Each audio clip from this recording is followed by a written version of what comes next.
안녕하십니까. 요즘에 돈 버는 부동산 시간입니다. 한 주 잘 지내셨죠?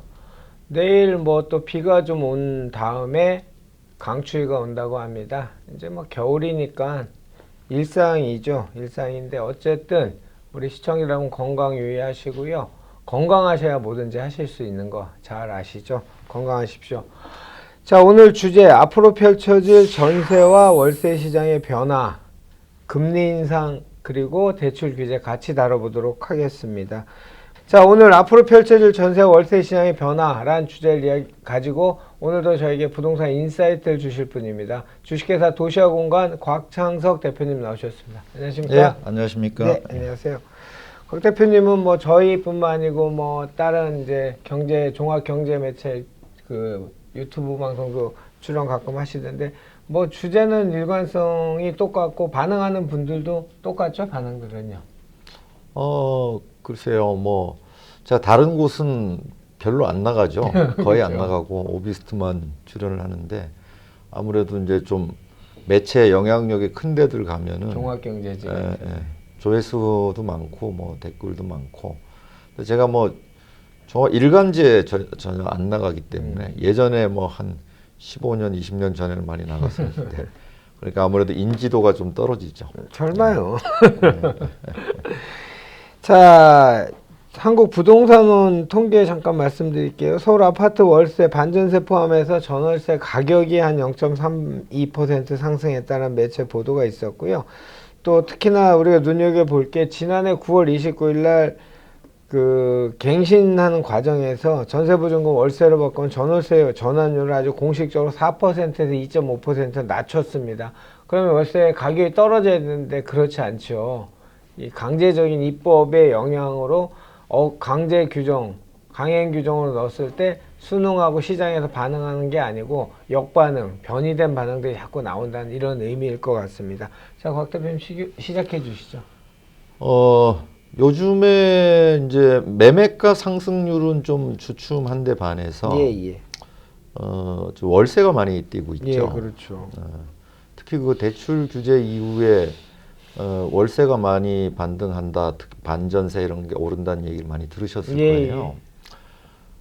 그리고 사실 전세도 보면은 이렇게 상승률이 올 8월 이후에 계속 뭐 하락은 아니지만 상승률이 떨어지다가 둔화되다가 그 국민은행 통계에 의하면은 11월 중순을 바닥으로 해서 11월 셋째 주가 0.14%까지 떨어졌다가 11월 넷째 주 들면서 그러니까 이제 수능이 끝난 후에 다시 상승률이 0.16%로 0.2%포인트가 0.02%포인트가 올랐어요. 그러니까 추세가 중요하거든요. 뭐 보면 상승률이 조금 꺾이다가 다시 반등하는 모습을 보이는데 11월이 원래 뭐 이사철은 아닌데 이렇게 반등하고 거래량도 좀 늘고 있거든요.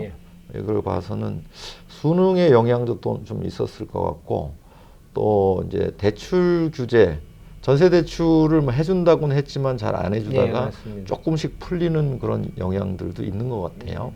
그리고 이제 저가 전세를 옮겨가는 영향 이런 것도 있는 것 같고 어쨌든 종합적으로 보면은 2010년 이후에 계속 전세는 오르고 매매는 떨어지다가 2016년도 중반경에 전세 매매가 붙어요. 그 이후에 전세도 올라가지만은 매매가 상승폭이 더 커집니다. 17년, 18년 이렇게 커지다가 이제 최근에 보면은 매매가 상승폭이 더 크고 뭐 최근 1년 사이에 보면은 전세가 상승률은 상대적으로 낮았어요. 그 이제 임대차 3법을 작년 8월에 시행을 했으니까 그 여파 때문에 뭐 작년 하반기에는 전세가 많이 뛰었고 올해 들어서는 전세가 상승률이 그렇게 높다고 볼 수는 없어요. 그래서 좀 단기적인 부분하고 또 장기적으로 이 전세의 변동이라든가 또 월세 시장의 변화도 추세적으로 크게 일어날 것 같아요. 예, 예. 그게 이제 앞으로 금리 인상 요인이라든가 뭐 차기 정부의 대출 규제라든가 이런 거하고도 다 맞물려 있고 예, 예. 워낙 그 변수가 많기 때문에 변동 요인이 많기 때문에 어느 하나 갖고는 볼 수 없지만은 지금쯤은 이 전월세 추세가 매매가에도 큰 영향을 미치고 또 뭐 다주택자든 무주택자든 전월세가 어떻게 변동되는 거에 관심이 많으실 것 같아서 이런 주제를 전세 잡아봤습니다. 가격은 어쨌든 실질 사용 가치로서 매매 가격에 지대한 영향을 미치는 가장 중요한 요소이다라는 거는 부동산의 뭐 불문율처럼 박 대표님도 늘 얘기하셨던 거고 그렇지 않습니까? 예, 그렇죠. 근데 이제 지금 아까 제가 잠깐 오프닝 때 말씀드린 것처럼 전월세 전환율을 인위적으로 4%에서 2.5% 낮추고 나면 반전세, 준전세로 하는 가격이 더 떨어져야 되는 게 입법 취지인 것 같은데 지금 서울 같은 경우에는 아까 제가 말씀드린 것처럼 10월 달에 월세 수급 지수가 103.6이고 여기서 이제 살 수 없는 분들이 밀려난 경기도 같은 경우는 113.8, 인천은 114.21 전국에서 가장 높은 수치로 나왔단 말이죠. 그러니까 서울에 거주를 못하는 분들이 이제 수도권으로 이사를 가셔서 전월세에 지금 거주를 하고 계신다는 의미죠. 그렇죠.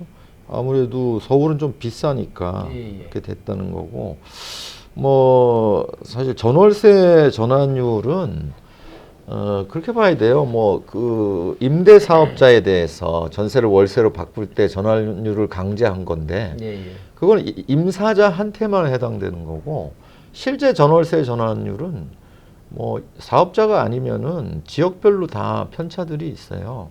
보통 우리가 전세 1억에 대해서 서울에서는 뭐 월 30만 원 정도 그렇게 따지면은 전월세 전환율이 3.6%. 그렇죠. 서울에도 지역에 따라서 강남, 강북 약간 차이는 있어요.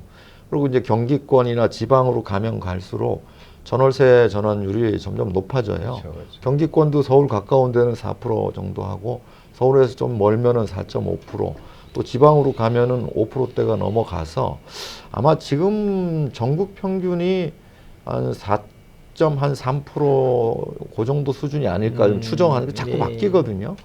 근데 이제 또 지금 금리 인상을 예고하고 있기 때문에 금리가 오르면은 전월세 전환율이 좀 높아질 수는 있어요. 그렇죠. 그런데 기준금리를 올렸지만 과연 시장금리가 올라갈 건가? 또 지금 코로나가 더 심각해지고 있는 상황에서 내년 이후에 기준금리를 올릴 수 있는가? 이 부분도 계속 올라간다고만 생각해서는 안 될 부분. 큰 변수죠. 큰 변수. 우리는 결국 미국을 추종해 갈 수뿐이 없는 상황이기 예. 때문에 미국이 아직 금리 기준금리를 손을 안 대고 있어서 이걸 당연히 올라간다 이렇게 생각하는 게 오히려 위험할 수도 그러니까 있습니다. 선제적으로 이제 조치를 한다 이런 말을 하면서 이제 한은에서는 기준금리를 올렸는데 이 금리도 이제 이번에 뭐 또 신종 코로나 얘기가 나오고 예. 뭐 굉장히 이제 변수들이 외생 변수가 강력한 변수들이 많기 때문에 시행될 거라고는 보지 않고요. 저는 이거 오늘 이 자료 찾다가 실소를 금치 못한 게 하나 있었습니다. 지금 매체에서 조사한 평균 월세 가격이 서울 같은 경우에는 123만 4천 원으로 나와 있는데 그걸 뭐 34평을 60만 원에 살게 해준다는 분도 계시잖아요 지금. 네, 예. 그 이제 뭐 5년 동안 다 실험해보고 아니라는 게 결론이 났는데 또 그렇게 하겠다는데 별로 언급하고 싶지도 않아요. 네, 맞습니다. 어떻게 그러면 월세 시장의 변화는 이게 지금 그러니까 예를 들면 지금 저번 주에 했던 그 종부세라든지 이런 집주인 또는 임대인한테 부과되는 세금 또는 외압이란 단어가 적합한가요? 어쨌든 그런 것들로 인해서 이게 전이가 된다는데 이게 큰 문제가 있는 거잖아요, 지금. 그렇죠. 예. 이제 전월세 시장의 변화는 장기 단기로 나눠보면은 그렇죠. 장기적으로는 결국 수급 요인이 제일 큽니다. 예. 이제 많이 지으면은 전월세가 떨어지게 되고 뭐 적게 지으면은 전월세 가격이 오르게 되겠죠. 그건 당연한 건데 예.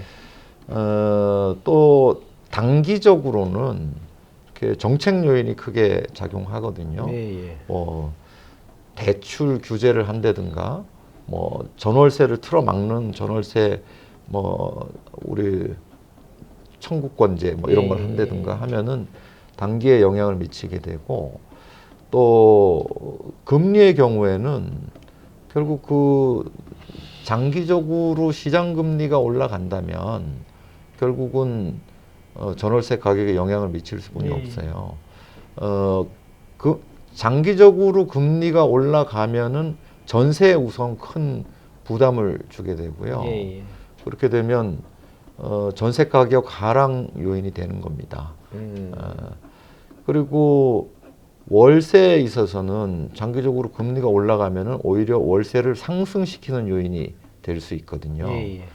그런데 이제 뭐 내년 내후년은 어떨지는 모르지만은 더 긴 기간으로 보면 뭐 24년 이후 정도부터는 금리가 결국은 올라갈 수뿐이 없지 않겠나. 24, 25, 26, 뭐 27 해가지고 그런 요인으로 본다면은 그냥 수급 요인을 빼고 나서 보더라도 빼고 나서 보면은 전세는 좀 안정될 수 있는 요인이고 월세는 올라갈 수 있는 요인이 있어요. 장기적으로 보면. 그 금리에 관련된 문제로 봤을 때. 금리만 봤을 때는. 근데 금리보다도 더 큰 영향을 미치는 게 수급이에요. 그렇죠. 지금 뭐 올 가을에도 보시다시피 거의 못 짓고 있거든요. 여러 가지 규제 때문에. 그래서 금리 요인을 뛰어넘는 수급 요인의 영향 때문에 전세건 월세건 장기적으로 뛸 수뿐이 없는 요인이 있다. 근데 여기에서 정책 요인이 뭐가 있냐면은 제일 큰 게 지금 전세 자금 대출이 제일 문제예요.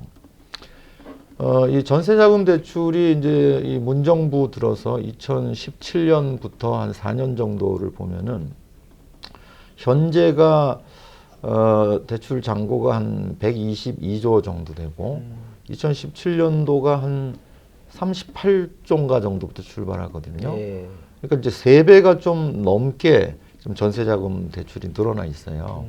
그 같은 기간 동안에 은행권 주택담보대출량을 보면은 한 420조 정도에서 지금 이제 500조 정도, 501조, 뭐 요동작권 420조에서 500조 그러면은 한 주택담보대출, 은행권 담보대출이 20% 증가하는데 좀 전세대출은 거의 3배가 넘게 증가한 상태예요.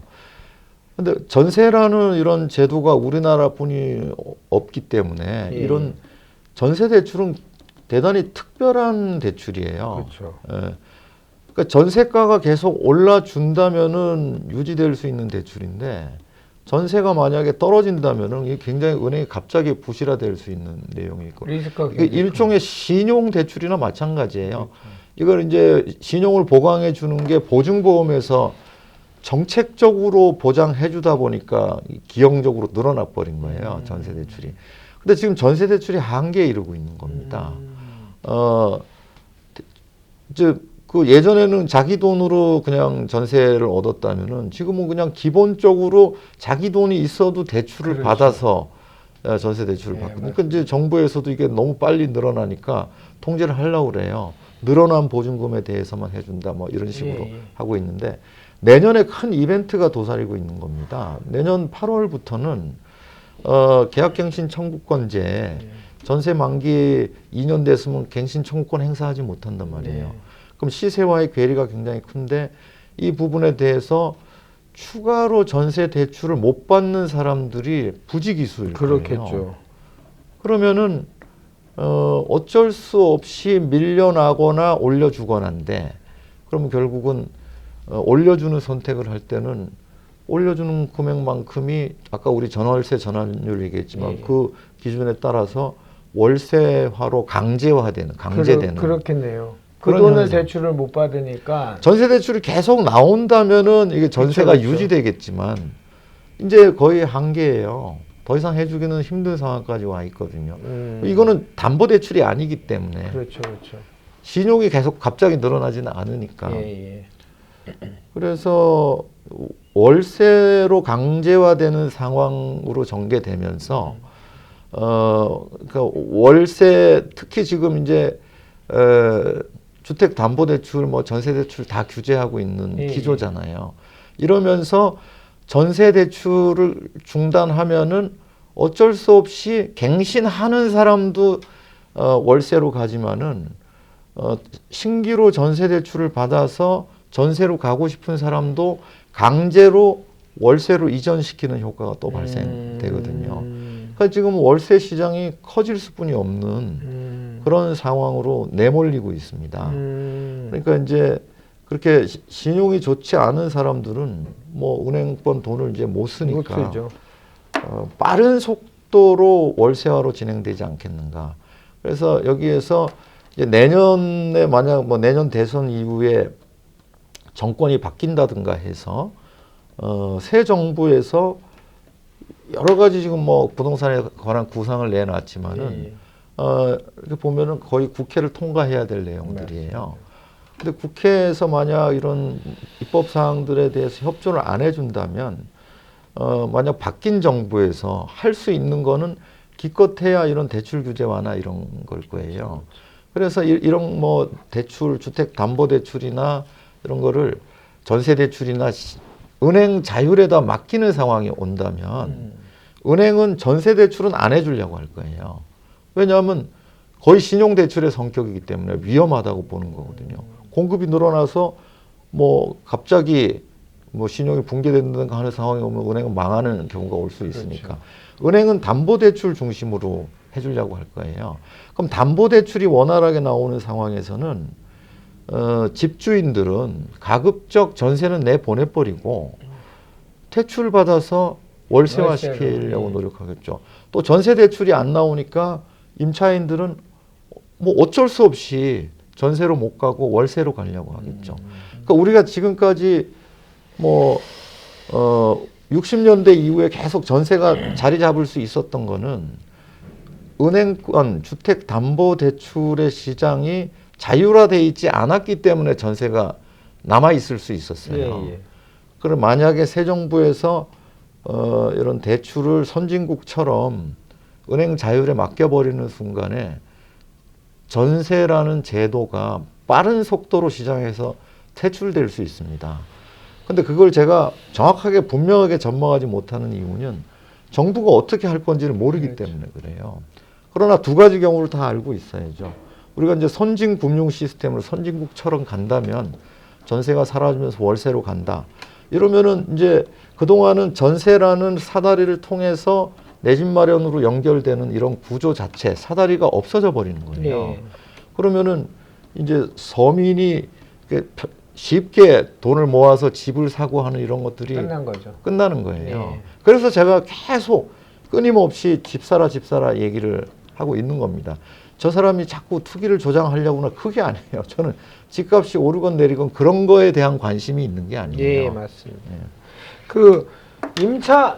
저는 지금 이 얘기를 몇 번째인데 저희가 처음에 곽 대표님 17년도에 현 정부 들었을 때 주거복지 로드맵이라는 이름을 갖고 모든 게 이제 부동산 정책 8.1 대책부터 다 시작된 거잖아요. 그렇죠. 주거복지 로드맵을 하면 임차인을 보호한다고 만든 이 모든 정책, 이 모든 아이디어, 이 모든 발상들이 역작용이 나서 이런 부작용이 나고 아까 곽 대표님 말씀한 것처럼 전 요즘 곽 대표님하고 미래 예측하는 얘기 들으면 섬뜩섬뜩한 것들이 많아요. 예를 들면서 금리 인상이 됐을 때 반전세가 선택지는 임차인은 2개. 여기가 현재 살고 싶은데 내년 8월에 계약갱 찬스 1을 다 쓰고 나면 집주인은 당연히 올릴 거고 시장 가격에 맞춰서 올려달라고 할 거고 대출은 안 나오고 그럼 살고 있는 사람은 선택지는 나가든지 또 다른 방법으로 비용을 지불하고 살아야 되는 사용가치를 지불해야 되는 건 맞으니까 그러면 제3, 제4 캐피탈에서 돈을 빌려 쓰든지 아니면 그걸 월세로 놓든지 둘 중에 하나밖에 없지 않습니까? 그렇죠. 선택지를 자꾸 뺏어간다는 게 너무 막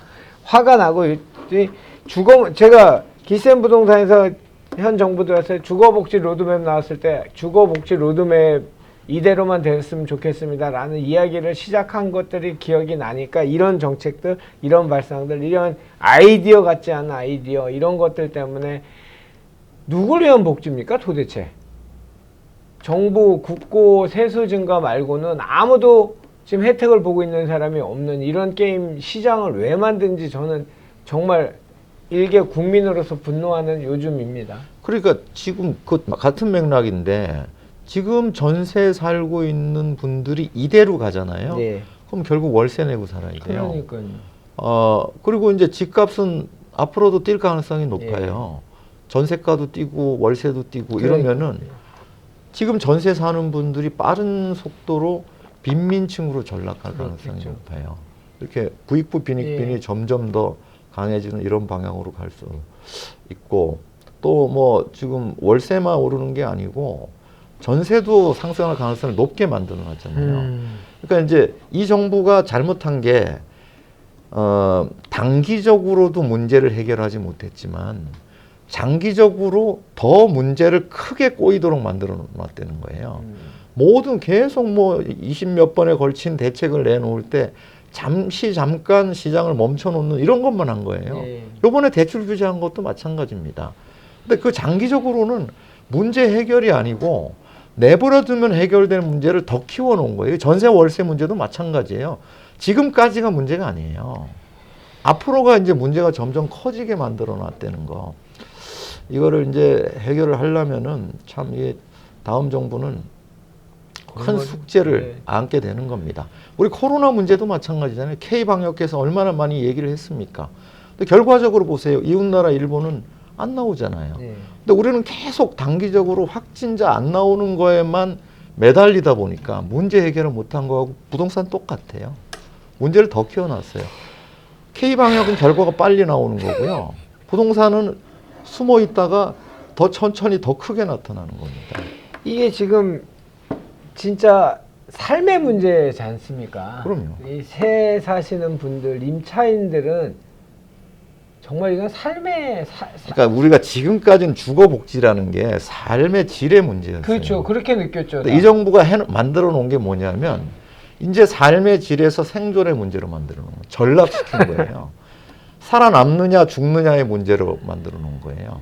그거는 지금 종부세는 부자들을 생존의 이 막다른 골목까지 밀어붙이는 거고요.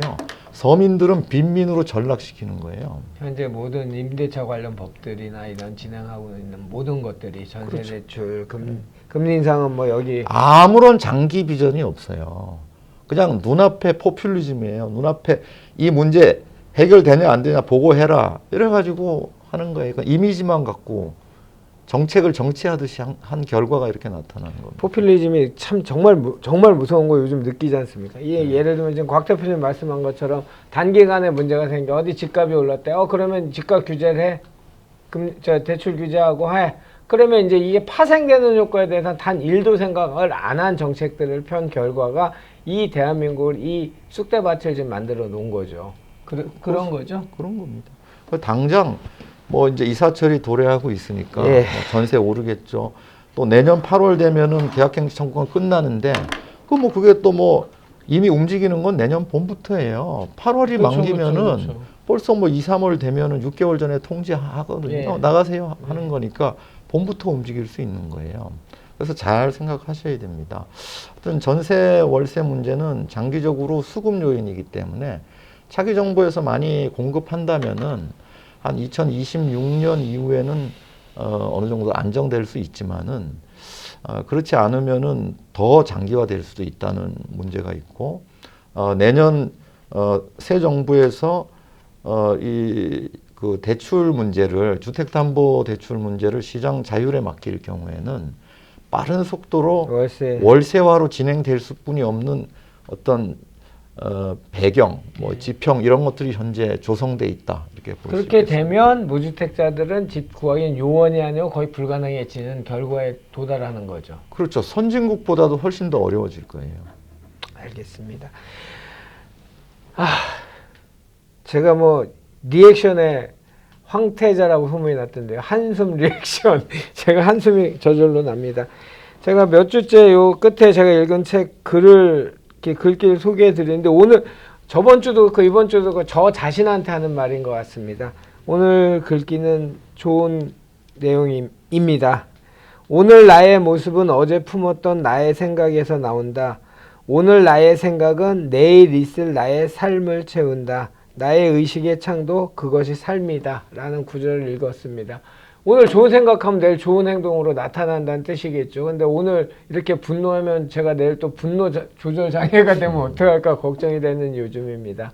날씨 많이 추워진답니다. 건강하시고요. 다음 주에 또 우리 곽창석 대표님과 좋은 정보로 찾아오겠습니다. 댓글 많이 남겨주시고요.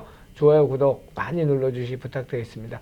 오늘도 부동산 인사이트를 아낌없이 미래 예측까지 다 해주신 분은 주식회사 도시화공간 곽창석 대표님이셨습니다. 감사했습니다.